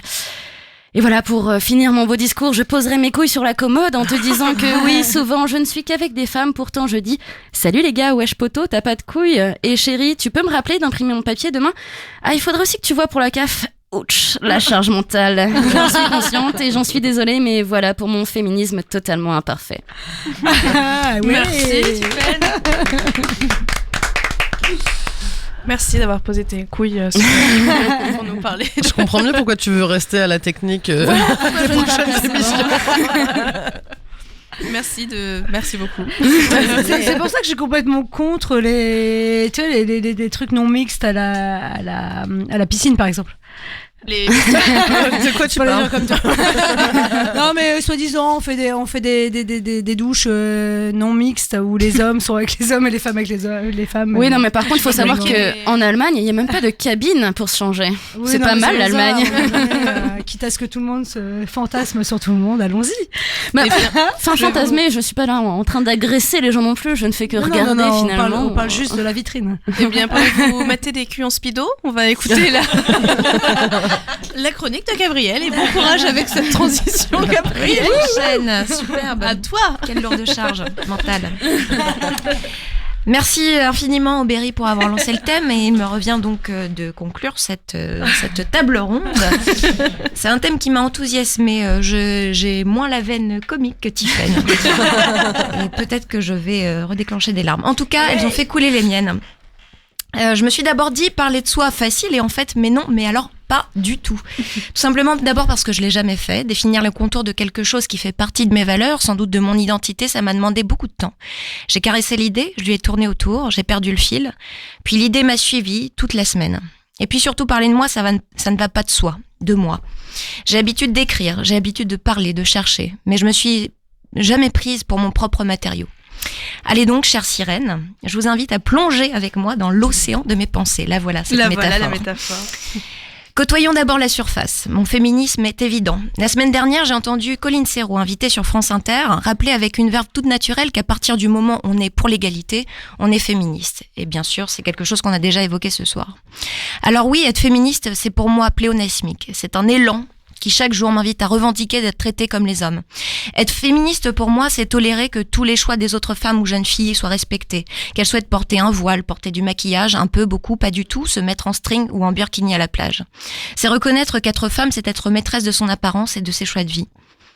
Être féministe pour moi, c'est ressentir cette profonde colère lorsqu'un abruti fait chier une de mes amies qui rentre chez elle le soir, qu'un homme m'explique la vie de manière condescendante ou qu'il me coupe la parole, le fameux mansplaining.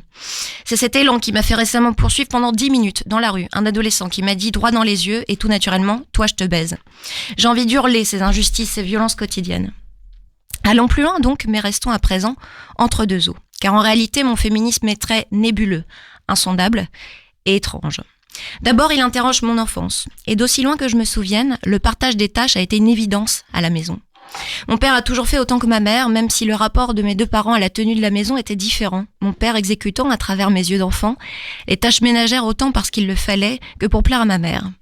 Mon père est un papa modèle très présent, aimant et attentionné. Toutefois, le modèle est offert par mes grands-parents, chez qui petite j'ai passé beaucoup de temps, était moins évident. Un grand-père très passif à la maison, une grand-mère qui gère tout le quotidien, des courses au ménage sans jamais se plaindre. J'ai eu bien vite conscience de l'injustice de ce modèle, sans doute par comparaison avec la différence que je constatais au quotidien chez moi. Merci papa et maman donc, pour ces fondations saines, elles sont le terreau de mes valeurs. Interroger mon féminisme, ça a été aussi questionner mon rapport à la féminité, au genre femme. Et là ça se complique, comme j'ai pu le voir chez beaucoup d'entre vous aussi. Petite, j'étais de celles qu'on confondait avec les petits garçons. Je recherchais d'ailleurs leur contact davantage que ceux des filles. J'ai toujours eu le rose en horreur aussi. J'ai très mal vécu mes premières règles et je crois qu'au fond, je n'en voulais pas de cette féminité dont je ne savais pas quoi faire. C'était d'abord une contrainte. Interroger mon féminisme, c'est aussi interroger mon histoire en tant que jeune fille et en tant que femme. L'affaire Weinstein et la vague MeToo a été un raz-de-marée personnel. Je l'ai dit aussi ce mois aussi, timidement, discrètement. Mais surtout, le mouvement m'a permis de me sentir appartenir à un tout, à celles qui ont subi des violences et de me sentir plus forte. Et j'ai touché le fond. Et j'ai rebondi. Alors revenons à la surface et au jour présent. Ce rapport troublé à mon genre et à mon histoire en tant que jeune fille m'a fait m'intéresser, lorsque j'étais en thèse, à ces fameuses études sur le genre qui alimentent tous les fantasmes de la manif pour tous. J'y ai trouvé des ressources précieuses qui ont ouvert ma perception du monde, même si bien évidemment, j'y étais déjà sensibilisée. Judith Butler et son trouble dans le genre dont parlait Gabriel tout à l'heure, assez indigeste mais fondamental, Thomas Lacker et son essai La fabrique du sexe m'ont accompagnée et permis de lire le monde avec des nouvelles lunettes. Et pourtant, malgré ce dialogue incessant entre ma vie et mes lectures, mon féminisme reste mou. Je ne suis pas de celles qui iraient brandir leur sein en faisant éruption dans une église ou dans une manif du RN. Je ne voudrais pas d'ailleurs d'un féminisme trop clivant, spectaculaire ou agressif. Ma réserve naturelle me porte davantage vers la réflexion que vers l'action. De même, certaines postures de l'éventail des féminismes m'interrogent. Je peine par exemple à comprendre le féminisme d'une Nicki Minaj, même si je le respecte. Mon féminisme est donc en construction, il est adolescent, je dirais. Il s'indigne au quotidien, mais il n'a pas fini de mûrir, il tâtonne. J'aimerais prendre plus de recul pour épuiser ma force. Et pour finir, une petite anecdote. Je me suis rendue récemment avec ma nièce de 2 ans, Adèle, au Westity Park. Je lui ai demandé de ne pas courir parce que nous étions en train de regarder un spectacle calme. Mais un petit garçon, lui, était en train de courir. Et Adèle de me demander, « Y a que les garçons qui courent ?» Non Adèle, bien évidemment mon cœur, tu as le droit de courir autant que tu veux, où tu veux. Que tu es jeune pour dire cela. Comme j'aimerais que toutes les petites filles de ta génération soient encore plus libres que nous. Que les hommes soient tous bienveillants, que la société dans laquelle tu grandiras soit moins écrasante pour les femmes. Que tu vogues libre vers la destination de ton choix, sans entrave. Les féministes des années 60 brandissaient le slogan suivant, « Le privé est politique ». J'arrive au bout de ma chronique et je réalise combien, à chaque instant, ce slogan résonne dans ma vie et déjà dans celle d'Adèle. Alors pour elle, et pour tous les petits bouts de chou qui sont ses sœurs de génération, je dois, et je veux muscler mon action. Prendre soin d'étudier plus d'auteurs femmes dans les cours de français que j'enseigne. Lire plus, pour mieux comprendre cette société encore bien patriarcale, et me doter d'armes enfin, pour la faire changer à ma toute petite échelle. Merci Aubéry. Merci à toutes. Tout le monde pleure, voilà. Merci Aubéry. Bah oui, bah écoute, c'est avec Merci plaisir. beaucoup. Voilà.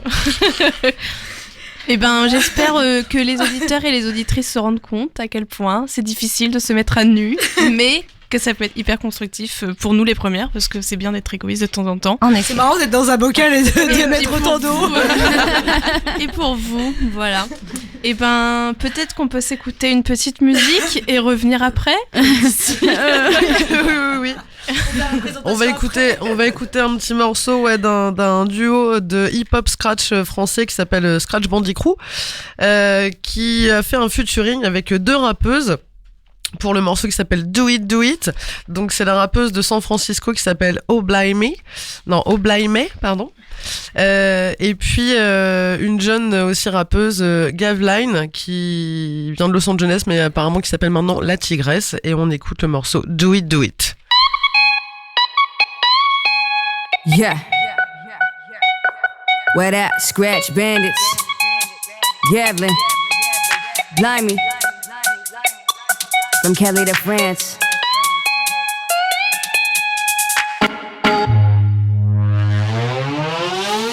Let's do it, do it, do it, do it. Let's do it, do it, do it, do it. Let's do it, do it, let's do it, do it. Let's get it to it. Let's do it, do it, do it, do it. Let's do it, do it, do it, do it. Let's do it, do it, let's do it, do it. Let's get it to it. Only thing that's strive to be the realest one in this shit, you see. Vibing the baselines usually. I'm running to kill them on my G. My G, don't get it twisted. Do it for the love, but we still about business. So we grind till we getting it. Gotta make it work out like fitness. Fitness, we destined for greatness. You loosening up when it needs some shaking. Don't get it mistaken. The way that I've taken a lift, I'm all shaking. Shaking it out while I'm baking it now. Staking them out to be taking them now. Slept on me long, you awaken it now. We the ones that they ranting and raving about. Raving about that Scratch Bandits. From Kelly to France, we make it happen. Simple fraction of the main attraction. Do it so well, it's a natural reaction. Reaction, they grasping our hands. We reaching the crowds, we reaching our fans. What was the drink? Ain't part of the plan. Feed out the sin and it's time we begin. The takeover is locked in place. Smart motherfuckers get clacked in the face. We know where to trace, nothing to say. You smoked out that lace, anyone but a vet. I'm faded, I'm on one, but I need another drink, a strong one. I'm faded, I'm on one. I need another drink, a strong one. The mood is elevated. Tonight we celebrating. Yeah, it's a celebration. The mood is elevated. Yeah, the mood is elevated. Tonight we celebrating. Yeah, it's a celebration. Yeah, the mood is elevated. Let's do it, do it, do it.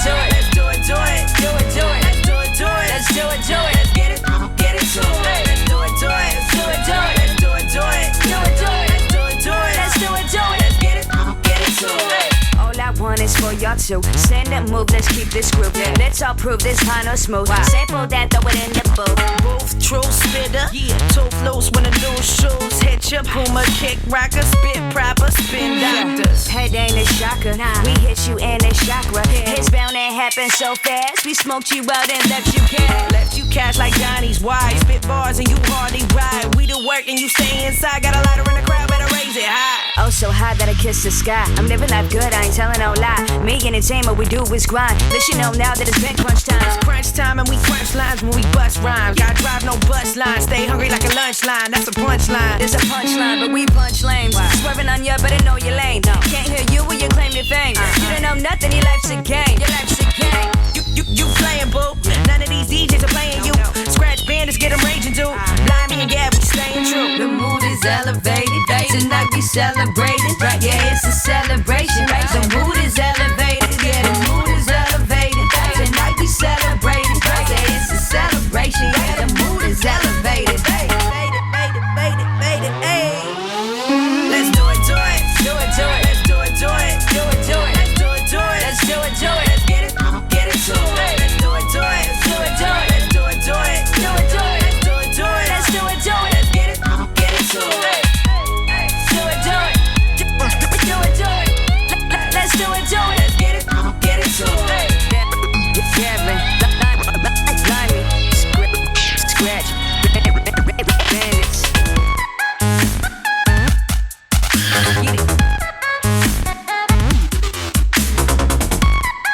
We always do it. Yeah, yeah. Nous voilà à l'antenne, de retour. Concentrez-vous, merde. Bon voilà, il nous reste. Donc c'était une émission un peu particulière. Voilà, on s'est beaucoup révélé, on s'est beaucoup mis à nu, on s'est beaucoup découvert aussi de. Bah toi t'es toujours très habillée. Au Burry, tu te déshabilleras aussi prochainement. Je me foutrais à poil à un moment, mais bon. C'est ça qui est génial avec la radio, c'est que tu peux faire croire n'importe quoi. Là, on est tout à poil. C'est vrai qu'on est soutenus. Bah à chaque chronique, on a enlevé nos fringues. Mais c'est cette histoire de speedo, ça nous a mis dans des états. Voilà. Donc pour terminer, moi je vous propose un petit jeu. Voilà, pour se détendre un peu, se décomplexer de nos contradictions, se changer un peu les esprits. C'est un petit jeu que j'ai appelé, faute d'inspiration, What the fuck Google. Donc pour les non bilingues, on peut le traduire par diantre, mon moteur de recherche a perdu la boule. Si quelqu'un a un nom plus approprié, n'hésitez pas. On arrive en fin d'émission, on est en fin de course. Ça perd l'hypopète, ça peut être sympa. Ce sera expliqué demain. Dans ça perd l'hypopète. N'hésitez pas à écouter. Donc le but du jeu est très simple. J'ai tapé des débuts de recherche dans la barre de recherche et j'ai laissé Google me proposer les recherches les plus effectuées ou qui pourraient m'intéresser le plus. D'après lui, c'est très important. Donc un exemple, si vous tapez « Pourquoi ?» dans Google, on vous propose automatiquement certaines recherches. J'en ai compilé certaines. Pourquoi le ciel est bleu ? Pourquoi j'ai mangé mon père ? Pourquoi j'ai pas mangé mon père ? Pourquoi Vald ? Pourquoi pas ? Et pourquoi plus un atome est lourd, moins il est présent dans l'univers ? Véridique, ce sont les 5 premières. Donc ça vous laisse un peu entreapercevoir la complexité de l'être humain et ses questionnements les plus profonds. Donc mon jeu, c'est que je vais vous lire des propositions de Google, parmi lesquelles j'ai ajouté une proposition totalement inventée. Donc il y a 5 propositions, 4 sont vraies. Ce sont vraiment des recherches que Google propose. La 5e, c'est moi qui l'ai inventée. À vous de deviner laquelle. Donc j'ai d'abord tapé « Pourquoi les filles ?» et j'ai laissé Google terminer la phrase. Donc pourquoi les filles aiment le rose ? Pourquoi les filles sont énervées quand elles ont leurs règles ? Pourquoi les filles ont les pieds froids ? Pourquoi les filles boivent du jus d'ananas ? Pourquoi les filles aiment le thé et les plaids ? À votre avis ? Je pense que la fausse, c'est les pieds froids. Pourquoi les filles ont les pieds froids ? Les pieds froids. Le jus d'ananas ? Le jus d'ananas ? Oh non, c'est les plaids, la fausse. Eh bien non. Tout ça, c'est vrai. La seule cause, c'était aime le thé et les plaids, parce que j'étais vraiment chez moi à l'heure du goûter et qu'il me fallait une source d'inspiration. Mais voilà, sachez que les gens cherchent pourquoi les filles boivent du jus d'ananas. C'est visiblement une question assez existentielle. Non, mais c'est détox, tu comprends pas. Je pense que c'est détox. Ouais. Ensuite, j'ai tapé pourquoi les garçons. Et donc, Google m'a proposé, à vous dire, pourquoi les garçons sont méchants avec les filles. Pourquoi les garçons ont des poils partout. Pourquoi les garçons me regardent. Pourquoi les garçons ne me regardent pas. Pourquoi les garçons sont plus touchés par le daltonisme. Ah. Les pieds froids ? Non, c'était pas ça.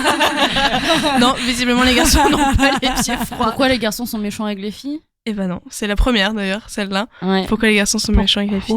Ouais, c'est la première Les qui dit garçons Google, me c'est- regardent. Non, c'est vrai. Pourquoi les garçons non pourquoi Me regarde pas. pourquoi les filles ne me regardent pas? Et bah c'est pourquoi les garçons ont des poils partout. Ça Ah, c'est bon, c'est ma vraie recherche, j'aimerais savoir pourquoi. On va faire une chronique sur ça, sur les poils des garçons et les filles. Parce que c'est une question d'hormones. Tout à fait, c'est très bien les poils. Ensuite, j'ai tapé pourquoi les femmes. Donc, florilège. Pourquoi les femmes des riches sont belles? Pourquoi les femmes ronflent? Pourquoi les femmes en ont ras-le-bol? Pourquoi les femmes prennent du ventre en vieillissant? Pourquoi les femmes enceintes touchent leur ventre tout le temps? Pourquoi les femmes grossissent avec le temps? Non. Ronfle. Et en plus, c'est une recherche qui apparaît deux fois. Ah, Une fois bien ras-le-bol. conjuguée, une fois mal conjuguée. Ronfle. Moi, je Non. Pourquoi elles en ont ras-le-bol? Ouais, celle-là, c'était la mienne. Mais pourtant, c'est facile. Enfin, je veux dire, il y a vraiment des gens qui cherchent. Pourquoi? Je te jure. Et en fait, je ne sais pas si c'est vraiment le nombre de personnes qui recherchent ou si c'est Google qui craque les femmes totalement et répond à des questions qui n'existent pas. Et enfin, la dernière question, pourquoi les règles? Alors, pourquoi les règles font mal? Pourquoi les règles puent? Pourquoi les règles sont tabous? Pourquoi les règles sont rouges et pas bleues comme dans la pub? Pourquoi les règles concurrentielles sont-elles considérées comme une référence? La dernière. C'est quoi la dernière? Je l'ai pas compris. Pourquoi les règles concurrentielles sont-elles considérées comme une référence? Les règles concurrentielles. Les règles bleues, non? Parce que ça n'a rien à voir avec les règles. Les règles sont rouges et pas bleues comme dans la pub? Ouais. Ouais, ok. Je commence à te connaître. Ouais, écoute, je trouvais que ça m'allait bien autant. C'est vrai Sauf que c'est maintenant dommage. dans la nouvelle pub Nana. Sauf dans la nouvelle pub Nana, enfin, bah oui. voilà, qui finalement n'est pas censurée. À cette Viva la vulva.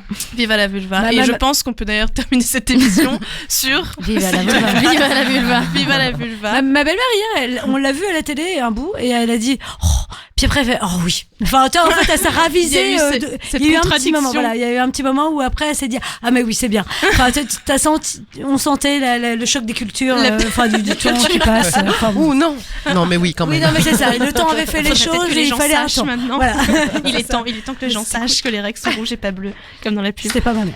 Eh bien, si quelqu'un veut ajouter quelque chose pour C'était bien. clôturer cette émission, peut-être une petite présentation musicale. Non, moi je voulais juste dire, parce que bah, du coup forcément j'ai rebondi. J'ai rebondi. Non, mais Jump. quand on pleurait comme des madeleines, comme des bonhommes tout à l'heure, je me disais juste que ça me faisait penser au livre de Mona Chollet, j'en parlais la dernière fois, sur les sorcières. Et en fait, quand elle avait écrit qu'elle se définissait comme la poule mouillée du féminisme, que moi ça m'avait beaucoup parlé, parce que je suis pas quelqu'un comme toi, Gabriel, voilà, je veux pas me montrer seins nus dans les manifestations.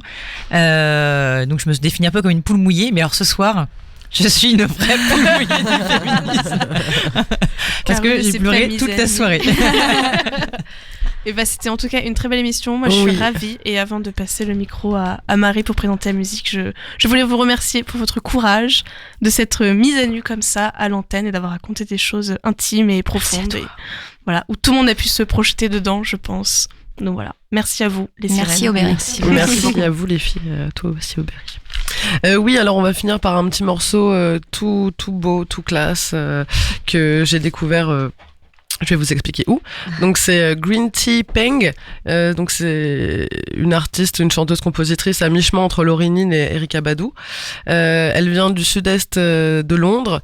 C'est une star montante qui poursuit sa route dans son R&B cosmique et transparent. Elle tisse des éléments breakbeat, néo-soul et reggae, ancrés par sa voix langoureuse.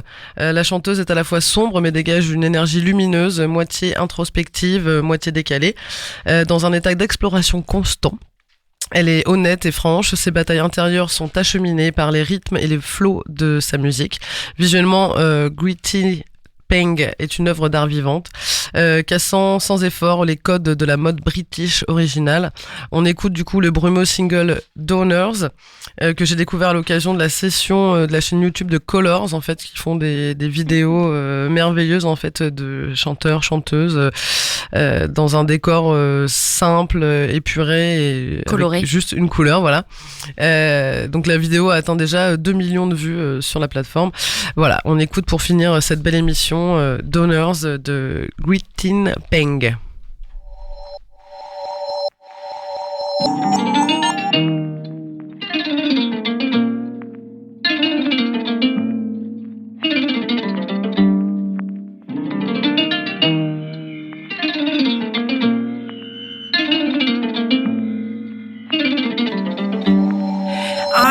smell the flowers, felt empty now for hours. Lost my power. I can't smell the flowers, I'm sick of all these towers. Think I done too many downers. Hard to see the value in these half-hearted encounters. Can't deal with the truth, so we just change the world around us to feel and smell just like we want it to. Fuck what we're meant to do, can't hang around, be no fool. Wasting time just getting high. Getting high to get by. Clear my mind, yeah, blue skies. All this time I've been flying from up here. I can't smell the flowers, felt empty now for hours. Lost my powers. I can't smell the flowers and I'm sick of all these towers. Done too many downers. Stuck inside a space I have created for myself to be around no one else. I'm working on my spells to get me out of here. Oh yeah, your words are wisdom. Oh yeah, you keep on giving, but now there's no forgiving. And yeah, I'm overthinking. Some days I am just sinking. Static, now I ain't driven. Talking, but I ain't listening. I can't smell the flowers, felt empty now for hours. Lost my powers. I can't smell the flowers and I'm sick of all these towers. Done too many downers. I can't smell the flowers, been hanging out for hours. Where's my powers? And I'm sick of all these towers towering over me. Feeling fucking lonely, like no one even knows me. Not even my own homies. Getting high to get by. Clear my mind, yeah, blue skies. All this time I've been flying from up here. I can't smell the flowers, felt empty now for hours. Lost my power.